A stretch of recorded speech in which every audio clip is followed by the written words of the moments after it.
Hello বন্ধুরা, দেখো আজকে মিলিকে ভাত খাওয়াবো। এক চাটু ভাত নিয়েছি। মিলি দেখো কত দূরে বসে আছে। মিলিকে ডাকছি, মিলি আসছে না। মিলিকে আবার কোলে করে নিয়ে এসে খাওয়াতে হবে। ও একদম খুব বদমাশ হয়ে গেছে। দেখো আসছে না মিলি। এই মিলি, উঠে আয়। এই মিলি, ভাত নিয়েছি, তার সাথে একটা আলু নিয়েছি, একটা মাছের পেটি নিয়েছি। মিলিকে খাওয়াবো। এবার ভাতগুলো মেখে রেডি করি, মিলিকে তবে নিয়ে আসবো।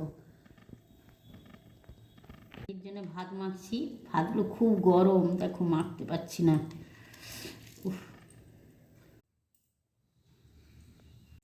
মিলির ভাত মাখানো হয়ে গেছে। মিলি মুখের সামনে দিয়েছি, দেখো মিলি খাচ্ছে না। মিলিকে সেই আমাকে বসে বসে খাওয়াতে হচ্ছে। হ্যাঁ পারো,